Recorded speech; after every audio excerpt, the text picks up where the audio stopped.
우리 동영상을 보시면서 어떤 생각이 드셨습니까? 저는 이 감사라는 것은 그 삶의 맛을 더해주는 그 소금과 같다라는 생각을 해봅니다. 우리가 누군가에게 감사한 존재가 된다라는 것, 참 어떻게 보면 좀 삭막한 그런 각박한 이런 세상에 살아가면서 내가 누군가에게 감사함의 대상이 되는 그런 존재가 된다는 것은 참 그 마음을 흐뭇하게 해주고 우리에게 힘을 더해주는 그런 원동력이다라고 생각이 됩니다. 우리 그런 의미에서 우리 옆에 계신 분들에게, 우리 앞뒤 계신 분들한테 이렇게 좀 고백했으면 좋겠습니다. 정말 감사합니다. 우리 옆에 계신 분들에게 한번 좀 인사하면서 정말 감사합니다. 평소의 마음을 좀 우리 한번 나눴으면 좋겠습니다. 진짜 감사합니다. 감사합니다. 우리가 참 감사에 인색한 것 같아요.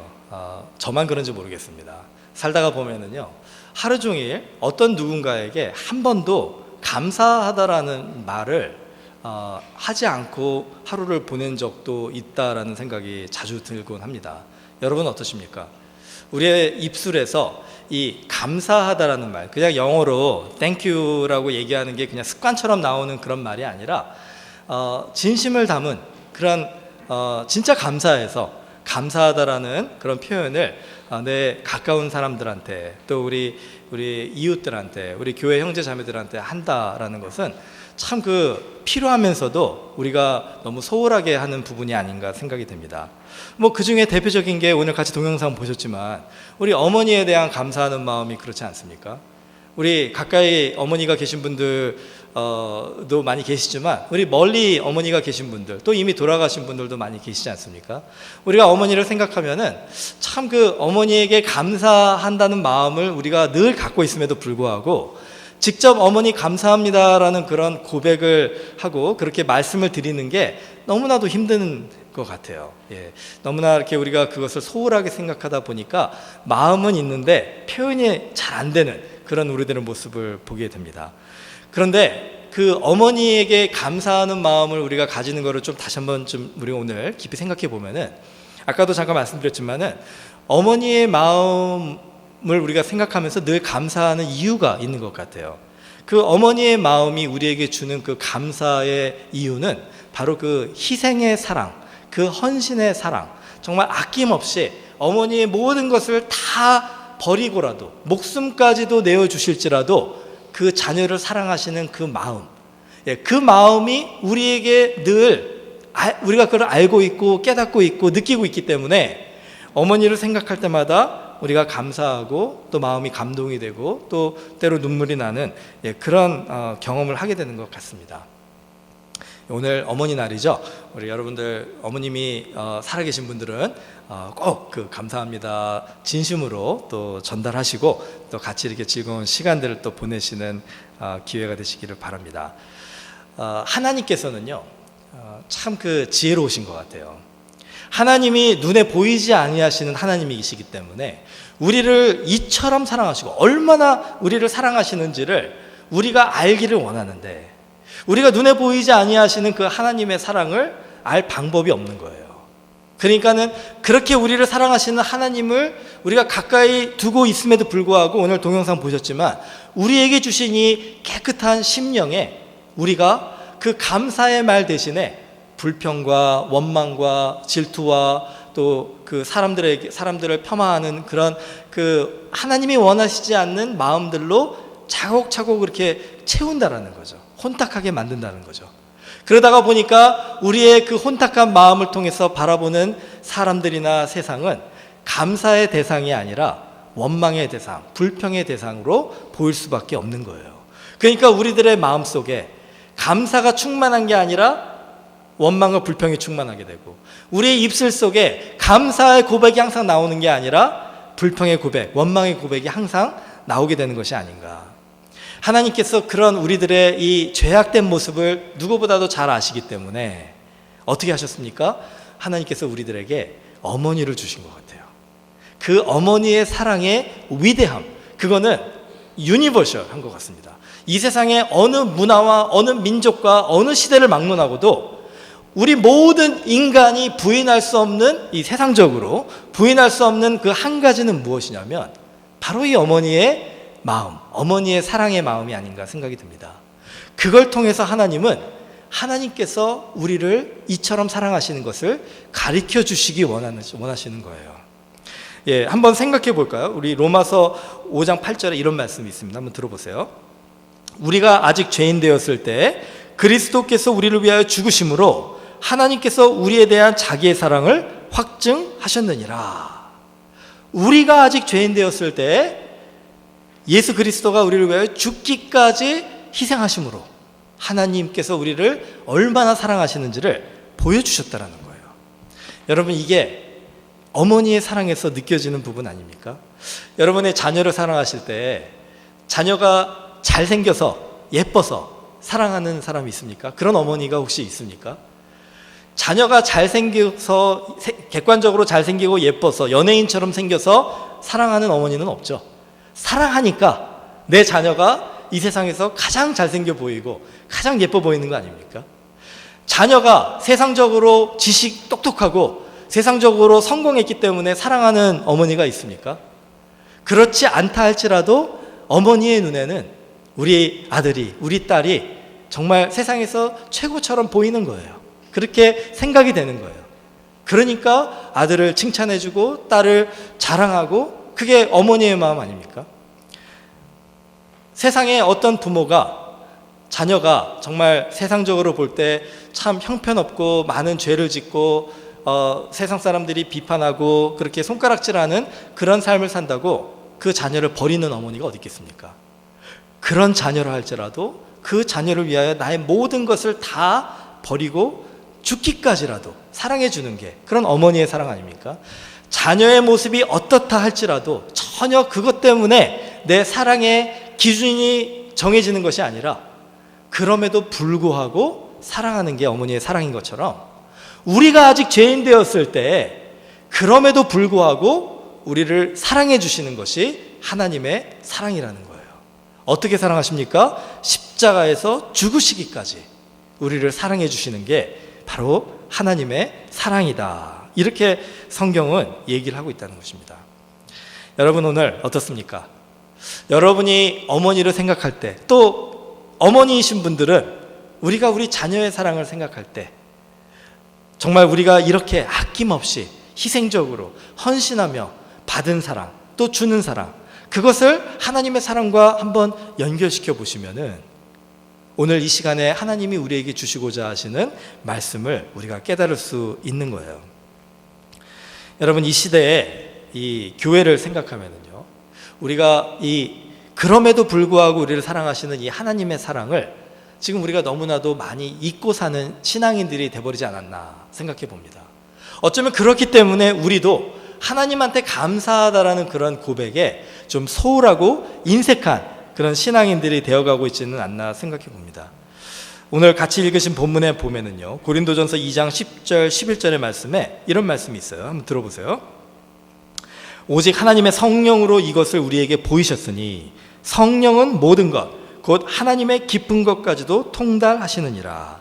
사람의 일을 사람의 속에 있는 영 외에 누가 알리요? 이와 같이 하나님의 일도 하나님의 영 외에는 아무도 알지 못하느니라. 오직 하나님의 성령으로 이것을 우리에게 보이셨으니. 여러분, 오늘 하나님께서 이처럼 사랑하시는 그 사랑을 우리에게 가르쳐 주시기를 원하시는데, 오늘 이 하나님의 말씀을 통해서, 성령을 통해서 우리에게 이것을 보여주기를 원하시는 거예요. 무엇을 보여주기를 원하시느냐? 바로 그리스도의 마음을 보여주기 원하신다는 겁니다. 여러분, 하나님께서 여러분을 사랑하시는 그 그리스도의 마음이 여러분의 삶 속에 경험되는 것은 하나님의 축복이에요. 왜냐하면 그거는 우리들의 노력으로 되는 것이 아니기 때문에 그렇습니다. 하나님의 선물이기 때문에 그래요. 제가 좀 한번 질문해 볼까요? 여러분은 정말로 하나님이 여러분을 사랑하시는 것을 마음속에 느끼고 계십니까? 아멘. 예. 만약에 여러분 중에 아직 그런 마음의 충만한 경험. 아까 그 컵에 물이 채워졌을 때 그래서 하고 끝났잖아요. 그 다음 얘기가 뭐냐면은 하나님의 사랑이 우리들에게 마치 우리가 그 이 혼탁해진 컵에 물을 계속 수돗물을 붓듯이 하나님의 사랑이 우리들에게 계속 부어지는 거예요. 끊임없이 부어지는 겁니다. 여러분 설거지 하실 때 그 혼탁한 그 더러운 그릇에 수돗물을 계속 부어보세요. 그러면 그 더러웠던 것들이 다 하나씩 하나씩 없어지고 결국에 시간이 좀 지나면 어떻게 됩니까? 깨끗한 그릇이 되지 않아요? 아직까지 그 그리스도의 마음, 그 하나님의 그 사랑을 우리가 충만하게 경험하지 못했다라고 한다면, 아직 부족하다, 아직 갈급하다 느끼신다면은 우리가 해야 될 것이 무엇이냐면 바로 그 우리에게 수돗물처럼 부어주시는 그 하나님의 사랑에 우리의 마음을 열어드리는 거예요. 그리고 그 사랑을 받는 겁니다. 그 사랑이 우리의 혼탁한 마음을, 우리의 복잡한 마음을 조금씩 조금씩 깨끗하게 그 그리스도의 사랑으로 녹여주시기를, 채워주시기를 소망하면서 계속 받는 거예요. 하나님의 사랑을 받는 겁니다. 그 자리가 바로 이 예배의 자리라는 거예요. 여러분, 오늘 이 시간에 하나님께서 여러분을 너무나도 사랑하십니다. 이거는 제 말이 아니라 성경을 통한 하나님의 고백이에요. 우리가 왜 그 사랑을 경험하지 못하느냐? 우리의 마음이 지금 닫혀있기 때문이다라는 거예요. 여러분, 사람이요, 그 다른 동물들과 다른 이유가 뭔지 아세요? 성경에서 창세기에 보면은요, 사람을 하나님의 형상대로 창조하였다 이렇게 돼 있어요. 근데 이 과학 좋아하시는 분들은 아마 잘 아실 겁니다. 그 인간의 DNA하고요, 이 침팬지, 이 원숭이의 DNA하고 99%가 일치를 한대요. 자, 그거는 뭐죠? 사람의 이 모습과 이 침팬지의 모습이 이 육체적인 그런 구조로 볼 때는 거의 일치한다라는 거예요. 거의 같다라는 거예요. 그러니까 하나님께서 우리를 하나님의 형상대로 창조하셨다라고 한다면은 우리의 이 눈에 보이는 이 육체를 이야기하는 것은 아니라는 거죠. 왜냐하면 그러면 동물들도, 이 침팬지도 하나님의 형상대로 창조된 것이냐? 성경은 그렇지 않다라고 얘기하거든요. 오직 인간만이 하나님의 형상대로 창조되었다라고 얘기하기 때문에 우리가 그 몸을 얘기하는 것은 절대로 아니에요. 그러면 우리 이 두뇌를 얘기하는 걸까요? 이 브레인을 얘기하는 걸까요? 가만히 생각해 보시면은 이 동물들도 인간처럼 이 지식을 가지고 있어요. 그 IQ의 차이가 있다 뿐이죠. 그 돌고래 IQ 많이 얘기하잖아요. 원숭이 IQ 많이 얘기하잖아요. 그러니까 이 지식 때문에, 우리가 가지고 있는 뇌의 기능 때문에, 우리가 생각하는 그런 것 때문에 우리가 하나님의 형상을 닮았다, 많은 철학자들이 그런 걸 주장을 하지만 그것도 잘못된 결론이라는 거죠. 인간은 생각한다, 고로 존재한다. 그게 원숭이도 생각합니다. 그러니까 존재하는 거예요. 그러니까 그걸 가지고 우리가 하나님의 형상대로 창조되었다고 얘기하는 것은 모순이라는 거죠. 그럼 도대체 뭘까요? 우리의 생각도 아니고 우리의 육체적인 모습도 아니고 우리는 도대체 어떻게 하나님의 형상대로 창조가 된 것입니까? 거기에 대한 성경의 해답이 바로 오늘 그 고린도전서 2장에 나와 있죠. 우리가 그리스도의 마음을 가졌느니라. 저를 좀 따라해 주세요. 우리는 그리스도의 마음을 가졌습니다. 그렇기 때문에 우리는 동물들과 다른 거예요. 그렇기 때문에 우리는 하나님의 형상대로 창조되었다라고 얘기하는 것입니다. 그리스도의 마음을 가졌다라는 것은 무엇입니까?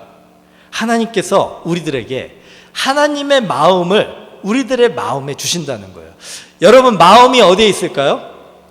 제가 그 아이들을 가르친 적이 있는데, Jesus in my heart, 영어로 Jesus in my heart 그러면서 율동을 할 때 어디를 가리킬까요? 예, 어린아이들한테는 여기를 가리켜요. Jesus in my heart. 예, 그래서 이렇게 하트 그리고 나서 이렇게 탁 하더라고요. 그런데 제가 이제 그 대학생들하고 대화를 하다가 보면은 이 청년들이 아주 논리적이에요. 그래가지고 이 순수함을 다 잃어버린 것 같아요. 그래가지고 우리가 예수님은 우리 마음에 있습니다. 그러면 딱 하는 질문이 그 마음은 어디에 있습니까? 이 질문을 하는 거예요. 여러분, 마음은 어디에 있을까요? 어린아이들처럼 우리가 여기 있다고 하는 거는 우리가 그냥 아이들에게 그 이해하기 쉽게 얘기해 주려고 하는 거지, 이 하트라고 해서 그 하트가 마음은 아니지 않습니까? 하트는 그냥 심장이죠. 심장이 멎으면 죽는, 심장이 뛰면 살아있는 그 육체적인 그런 기관이 불과한 거잖아요. 우리가 얘기하는 하트, 마음은 여기에 있는 게 아니잖아요. 그러면 이제 우리 이 논리적인 그런 젊은이들처럼 우리 마음은 브레인에 있습니다, 이렇게 얘기를 하잖아요. 우리 생각이 우리를 이 마음을 느끼게 하는 겁니다. 근데 좀 신비한 거는 뭐냐면은요, 이 브레인, 이 뇌를 연구하는 사람들이 설명할 수 없는 이 영역이 있다라는 거예요. 우리의 이 감정과 우리의 생각과 우리의 이 마음의 표현 속에서 특별히 이 사랑이라는 부분은요, 이 뇌의 그 기능으로는 설명할 수가 없기 때문에 우리가 마음을 얘기할 때 여기를 가리킬 수도 없는 거예요. 그럼 도대체 마음은 어디에 있는 걸까요? 이 마음은 어디에 있냐면 바로 하나님께서 우리 안에 심겨주신 하나님의 형상 안에 있는 겁니다. 그게 무엇이냐? 우리 눈에는 보이지 않죠. 하지만 우리 인간에게는요, 태초에 하나님께서 우리에게 남겨주신 하나님의 흔적이 있다라고 하는 거예요. 그래서 저는 우리의 마음은 이 심장에 있는 것도 아니고 우리 뇌에 있는 것도 아니고요, 그리스도의 마음에 있다라고 생각을 합니다. 그리스도의 마음이 우리 안에 들어오셨을 때, 그 그리스도의 마음이 우리 안에 우리의 마음을 생각하고 느끼고 우리가 하나님을 또 우리가 찾게 하는 그런 마음으로 변화시켜 주시는 것이 아닌가. 그래서 이 부분을 좀 설명하기는 어렵지만 성경에서는 여기에 대해서 여러 가지로 얘기를 합니다. 특별히 바울이 십자가를 얘기를 할 때 내 안에 그리스도의 흔적, 이 십자가의 흔적이 있다라고 얘기를 하잖아요. 저는 그게 이 마음에도 적용이 된다라고 생각합니다. 우리 인간의 마음은 하나님의 마음의 흔적이에요. 그래서 하나님께서 우리를, 아담과 하와를 창조하실 때 하나님의 마음을 풍성하게 주셨는데 인간의 범죄함으로 어떻게 됩니까? 그 하나님의 영이 우리와 함께하는 그 축복을 우리가 잃어버린 거예요. 그리고 나중에 이제 하나님께서 이 땅에 재림하실 때에 우리에게 다시 한번 우리를 창조하실 때의 그 상황으로 하나님의 마음과 우리의 마음이 하나가 되어서 하나님의 마음은 우리가 그냥 즉시로 느낄 수 있는 그 본체, 그 실체를 우리가 함께 경험할 수 있는 그 시대를 마지막 때에 주실 것이다. 바울이 이렇게 얘기를 하고 있죠. 그때까지는 우리가 지금 경험하는 하나님의 마음, 그리스도의 마음은 무엇이냐면 마치 거울을 보는 것 같다라고 얘기를 합니다. 바울이 그렇게 표현을 해요. 여러분 아침에 거울 보셨죠? 제가 거울을 가져오지는 못했지만 여기 거울이 있다라고 한번 생각해 보세요. 그러면 이 거울에 비친 나의 모습을 여러분이 지금 보시는 거예요. 그러면은 여러분이 보시는 이 거울 속의 저의 모습은 진짜 저의 모습입니까? 아니면 가짜 저의 모습입니까?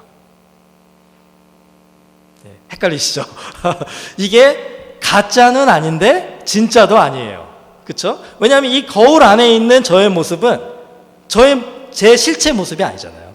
제 실체 모습은 여기에 있고 여기는 저의 모습을 그냥 비추는 모습이에요. 하지만 여기에 있는 모습이 가짜는 아니에요. 왜냐하면 저의 모습을 그대로 비추는 거기 때문에, 하나도 꾸밈 없이 저의 모습을 그대로 여러분에게 보여주는 거기 때문에 가짜도 아니라는 겁니다. 자, 여기에서 바로 바울이 얘기하는, 우리가 지금은 하나님을 볼 때 거울을 보는 것 같이 희미하나 마지막 때에 우리가 그 하나님을 대면하여 face to face 보는 날이 올 것이다라고 얘기하는 비밀이 있는 거예요.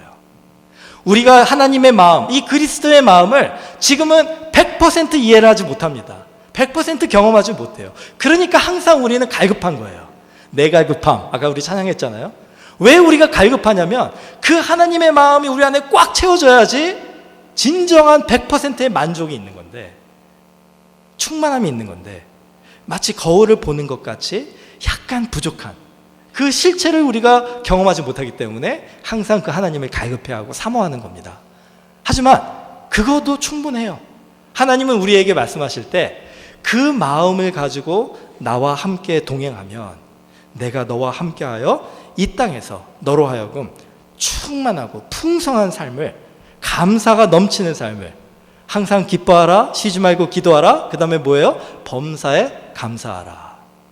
비록 우리가 하나님의 마음을 거울을 보는 것 같이 본다 할지라도, 성경을 통해서, 기도를 통해서, 하나님의 성령을 통해서 거울을 보는 것 같이 우리 마음속에 경험한다 할지라도 그것이 우리한테 족하나이다 고백할 수 있다는 거죠.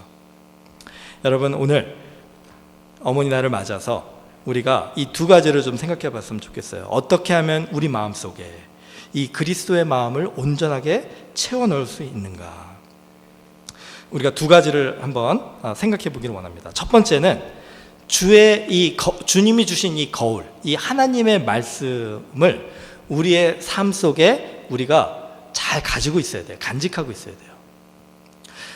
시편 119편 105절입니다. 제가 읽겠습니다. 주의 말씀은 내 발의 등이요 내 길의 빛이니이다. 저를 좀 따라해 주세요. 주의 말씀은 내 발의 등이요 내 길의 빛이니이다. 자, 제가 전체를 얘기할 테니까 한번 외워보세요. 주의 말씀은 내 발의 등이요 내 길의 빛이니이다. 자, 시작. 주의 말씀은 내 발의 등이요 내 길의 빛이니이다. 여러분, 오늘 집에 가실 때 이 말씀을 외우고 가세요. 이게 우리가 그리스도의 마음을 가지는 방법입니다. 주의 말씀은 내 발의 등이요 내 길의 빛이니이다. 우리가 거울이 있어야 우리 모습을 볼 수 있잖아요. 우리가 거울이 있어야 하나님의 모습을 비춰볼 수 있다. 그 거울이 뭐냐면 바로 주의 말씀입니다. 성경 읽으세요, 성경 읽으세요. 이게 습관적으로 교회에서 그냥 하는 얘기가 아니에요. 우리가 왜 하나님의 말씀, 여러분이 가지고 계시는 이 성경, 이게 뭐 책이든 전화기든 뭐든 어디에 있든지 간에 주의 이 말씀을 여러분이 사랑하는 훈련을 하셔야 돼요. 여러분, 신앙생활 앞으로 몇 년 더 하실지 모르죠. 10년 하실 겁니까? 뭐 한 30년 하실 겁니까? 어떤 분은 50년, 60년, 70년 하실 분도 계시잖아요.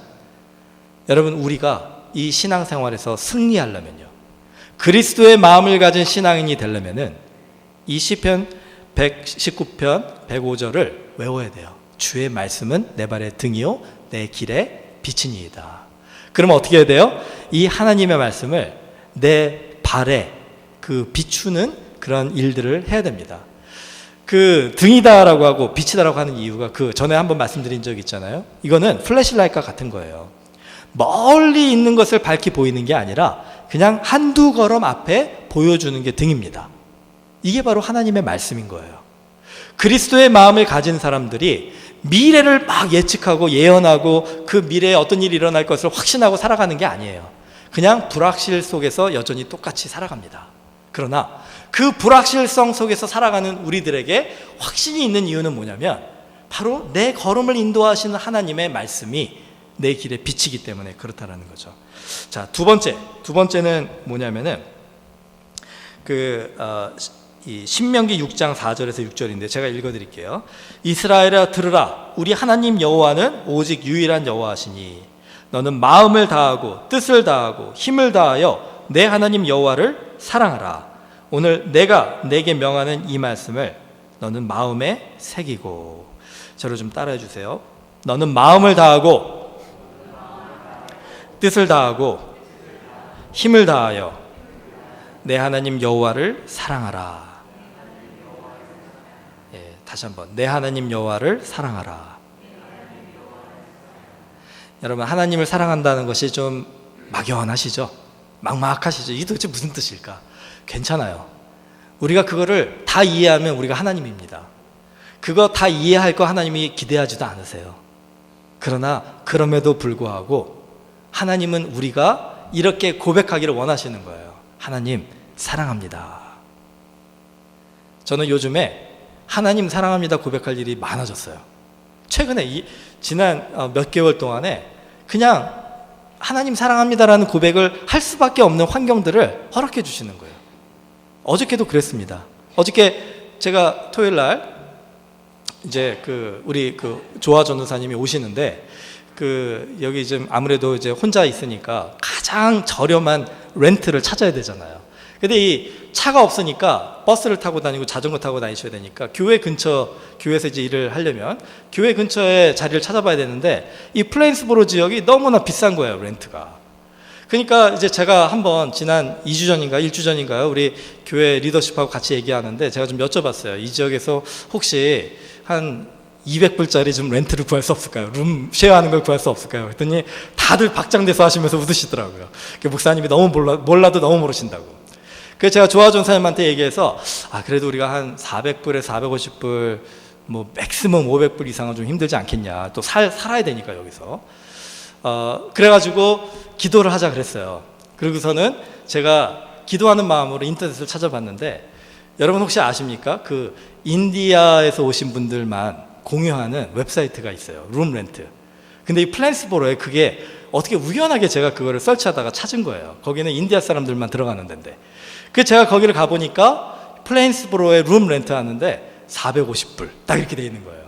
그래서 제가 너무나도 놀라가지고 지난주 월요일인가 아마 그분하고 통화를 했어요. 근데 이게 굉장히 좀 까탈하게 하더라고요. 전화하는 사람이 많으니까 좀 이제 텃세를 부리는 것 같아요. 올래면 오고 말래면 마라. 그래가지고 제가 일주일 동안 조마조마하는 마음으로 기도하다가 어저께 이제 3시에 갔는데, 가보니까 여러 사람이 룸을 쉐어하는 거지만 그 사람이 이제 엔지니어인데 같이 집주인이 같이 이렇게 대화를 하다가 보니까 좀 인도 분인데 여러 가지 부탁을 하는 거예요. 차가 이제 비가 많이 오는데 자기 차가 좀 문제가 생겨가지고 저보고 뭐 UPS도 라이드 해달라고 그러고 도서관도 라이드를 해달라고 그러고. 그래서 처음에는 좀 짜증이 났어요. 예, 왜냐면은 저는 이제 솔직히 렌트를 받아야 되는 입장이니까 해달라는 대로 다 해줘야 되잖아요. 그러니까 노를 못 하겠는데 이건 해도 너무한 거예요. 그러니까 1시간 반을 저를 이제 막 이거 해달라 저거 해달라 막 부탁을 하는 거예요. 그래서 제가 속으로 기도했습니다. 하나님, 감사하는 마음 주십시오. 제가 이 사람을 집주인으로 보지 않고 전도의 대상으로 보게 해달라고 이제 그렇게 기도를 했는데, 참 놀라운 일이 있었어요. 제가 우리 교회에서 일을 하는 것 얘기하면서 이제 얘기를 했기 때문에 제가 이제 목사라는 건 모르고 그냥 크리스찬이라는 것만 알고 있는데, 제가 먼저 하나님 얘기를 꺼내지 않았는데 1시간 반이 끝나고 이제 저는 빨리 집에 가야 되는데 저를 붙잡고 얘기를 시작하는 게 한 15분을 자기가 하나님에 대해서 이렇게 생각한다라는 거를 쭉 얘기를 하는 거예요. 그러더니 나중에 뭐라고 했을까요? 저보고 이러더라고요. I will visit your church someday. 언제 기회가 되면 당신의 교회를 찾아가 보겠습니다.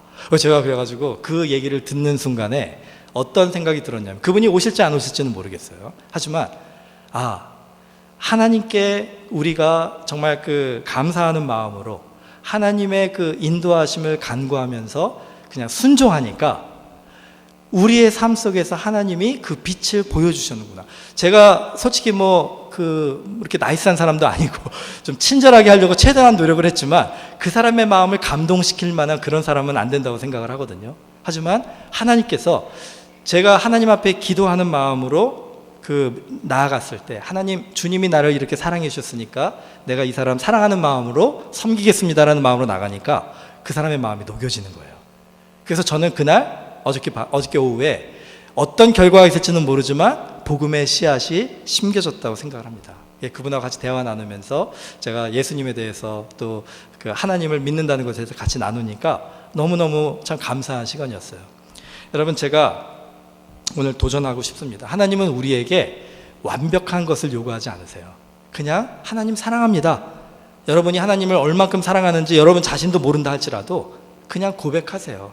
하나님 사랑합니다. 하나님 사랑합니다. 기회를 얻을 때마다 기회를 내셔서 하나님 사랑합니다. 사랑합니다. 계속 고백하시면, 그리고 여러분의 마음을 다하고 뜻을 다하고 힘을 다해서 하나님을 사랑하려고 노력하시는 겁니다. 그 하나님의 말씀이 우리 마음속에 떠나지 않도록 하나님 사랑합니다. 하나님 순종하겠습니다. 하나님 감사합니다. 이 고백을 우리가 끊임없이 하잖아요. 그럼 어떤 일이 일어나는 줄 아세요? 하나님께서 우리의 이 영의 눈을 열어주시는 거예요.